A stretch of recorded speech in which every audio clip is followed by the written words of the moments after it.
Funciona?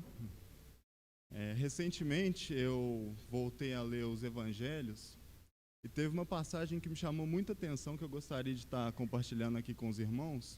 Vamos abrir em Mateus 28, a partir do versículo 1.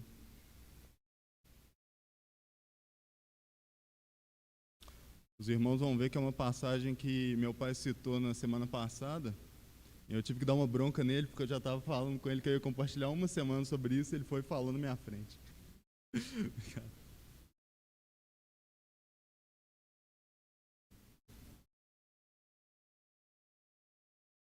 Mateus 28, a partir do versículo 1.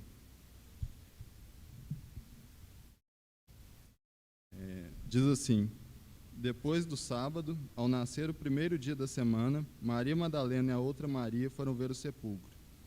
Houve um grande terremoto, pois um anjo do Senhor desceu do céu, chegou, removeu a pedra e assentou-se sobre ela. A sua aparência era como um relâmpago e a sua roupa branca como a neve. Os guardas tremeram de medo dele e ficaram como mortos. Agora vamos passar para o versículo 11.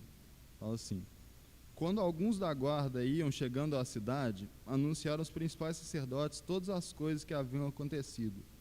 Reunindo-se eles com os líderes religiosos, decidiram dar muito dinheiro aos soldados, recomendando: Dizei que vieram de noite seus discípulos e, enquanto dormíeis, o furtaram.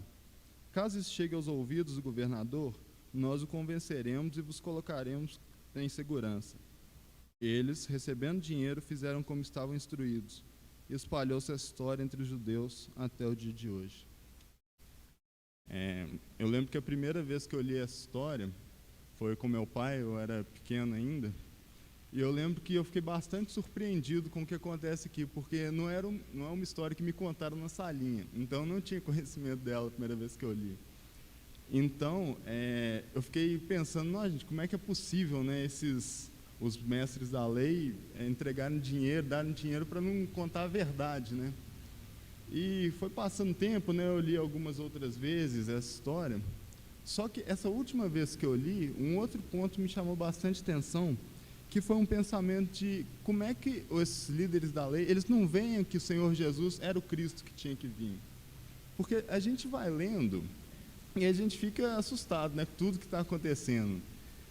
O Senhor Jesus ressuscita no terceiro dia, exatamente como ele tinha falado. E se a gente volta ali no capítulo 27, a gente vê que tem guardas lá no túmulo justamente por causa disso, porque ele tinha falado que ele ressuscitaria, e os fariseus, né, os líderes religiosos, pedem Pilatos para deixar guardas lá para que nenhum dos discípulos roubasse o corpo do Senhor e falassem que ele tinha ressuscitado. E acontece um terremoto, desce um anjo, os guardas ficam assustados, o anjo tira a pedra, o Senhor ressuscita. E antes disso, na morte do Senhor, tem trevas ao meio-dia, pessoas ressuscitam, o véu é rasgado, né, de alto a baixo. Então assim, a gente fica, como que é possível, né, eles não crerem? E eu fiquei desejoso de compartilhar isso tem 2 semanas, foi há 2 sábados atrás.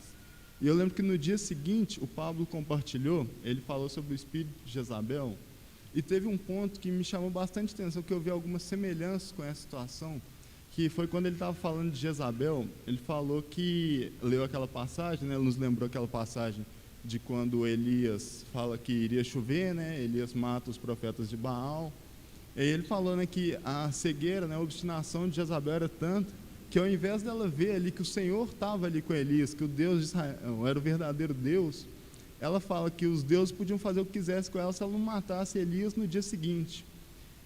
E eu fiquei pensando que os fariseus, né, os líderes religiosos, né, como a gente leu aqui, eles têm a semelhança dessa cegueira, porque é impressionante tudo aquilo que vinha acontecendo e eles não creem. E mesmo antes já da ressurreição de Jesus, a gente vê que eles lutam para não crer. Tem a questão, o Senhor Jesus fazia diversos milagres, curava as pessoas, eles falavam, não, mas ele está curando no sábado. Coisas assim, que não tem sentido, eles ficavam puxando para falar que ele não era o Senhor, né? Falavam que ele expulsava os demônios pelo poder de Beelzebu, né, que era o maioral dos demônios. Eles falavam que o Senhor comia com pecadores, então ele estava fazendo errado. E diversas coisas que eles tentavam fazer para eles não crerem que aquele era o Cristo enviado, e eles iam fazendo. e eles não viam a Deus. E é nesse ponto que eu quero tocar, porque infelizmente eu vejo na minha vida, não sei se os irmãos também veem, que em muitos casos nós somos parecidos com os fariseus. Não na questão de não crer no Senhor Jesus, não crer que Ele veio, porque eu creio que todos nós aqui cremos que o Senhor Jesus veio, morreu na cruz pelos nossos pecados. Só que nessa questão de não ver a Deus em alguns momentos. Porque o que acontece com eles é que não é que eles deixam de crer no Senhor porque o Senhor não era poderoso. Eles viam as obras do Senhor. Não é porque o Senhor não tinha conhecimento. Eles viam que o Senhor tinha conhecimento, eles tentavam pegar o Senhor, com algumas perguntas. A questão, o modo que eles não creem no Senhor, é porque eles imaginavam que o Cristo seria de uma forma que o Senhor Jesus não é. Eles imaginavam que o Cristo que viria, iria tomar o poder de volta para Israel, iria para o Império Romano, tomar tudo de volta, seria poderoso aos olhos humanos, né? Só que vem o Senhor Jesus, que ele fala as coisas de um modo diferente. Ele vem de uma família simples, né? Uma família que estava ali no meio do povo. A gente até vê naquela passagem que eles falam, não é esse, né, o filho do carpinteiro, né, cujos irmãos andam no nosso meio. Então, ele não era aquilo que eles esperavam, né? Lá em Isaías a gente vê que ele não tinha aparência, nem formosura. Então, esse que é o problema dos fariseus. Eles idealizaram Cristo de uma forma e como o Senhor Jesus veio de outra, eles creem que aquele não é o Senhor. E eu creio que é nesse ponto que, em muitos casos, nós acabamos tropeçando também.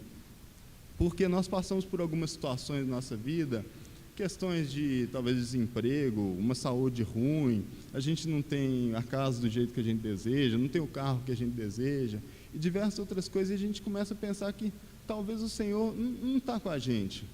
Porque a gente pensa, nossa, como é que isso tudo tem acontecido comigo? Deve ter alguma coisa errada, porque o Senhor Jesus ele teria que me dar isso, o Senhor teria que me dar aquilo. E a gente acaba vivendo, tendo esse pensamento fariseu que é muito destrutivo, que é quando a gente idealiza o Senhor de uma forma, a gente pensa que para Ele ser o Senhor, eu tenho que ter as coisas, o Senhor tem que tratar daquela maneira, e como as coisas não estão ocorrendo do jeito que a gente imaginou, a gente pensa que o Senhor não está com a gente. Irmãos, isso é um pensamento muito destrutivo, porque o Senhor, Ele não veio aqui prometendo para a gente uma vida tranquila na terra. Ele não veio aqui prometendo que a gente teria tudo que a gente quisesse. O Senhor, Ele vem aqui na terra, Ele nos salva, é para nos salvar dos nossos pecados. Não é para que a gente tenha uma vida boa nesse mundo, tanto que o Senhor fala, no mundo tereis aflições, mas Ele nos lembra, tem de bom ânimo, eu venci o mundo. Então, irmãos, eu creio que o que eu quero trazer aqui é que nós temos que ter um coração voltado para mostrando que o Senhor, Ele tem trabalhado conosco, Ele tem estado conosco, independentemente do que acontece. E um dos principais locais que a gente pode ver que o Senhor está conosco é aqui, durante esse momento. Porque a gente vê o pão, a gente vê o vinho, esses elementos que só confirmam que o Senhor está conosco sim. Ele cuida de nós em todo o tempo, independente daquilo que tem ocorrido conosco, independente se as coisas que a gente deseja não acontecem. E a gente tem que ter esse coração mesmo, de saber que mesmo se as coisas estão totalmente diferentes do que a gente queria, mesmo se não tem ocorrido do modo como a gente planejou, o Senhor Jesus está conosco, Ele nos prometeu. Ele fala que estará conosco todos os dias, até a consumação dos séculos. E eu creio que é isso que nós temos que ter no nosso coração e na nossa mente. Vamos orar nesse momento? Ó Senhor, obrigado, Pai, porque o Senhor tem nos guardado até aqui, Pai. Ó Senhor, nos ajude mesmo a ver o Senhor, Pai, em todos os momentos da nossa vida, Pai. A não criarmos um Senhor na nossa mente que não é aquilo que o Senhor Jesus deseja, Pai. Ó Senhor, nos ajude a vermos o Senhor com clareza, Pai. A não ficarmos medindo, Senhor, pelo que tem ocorrido conosco, pelas coisas boas que têm ocorrido conosco, mas que nós vejamos o Senhor, Pai, aquele que enviou o seu próprio Filho para morrer no nosso lugar, Pai. E que nós nos alegremos, Pai, com essa obra que o Senhor Jesus fez ali na cruz por nós. Pai. Muito obrigado. Em nome do Senhor Jesus. Amém.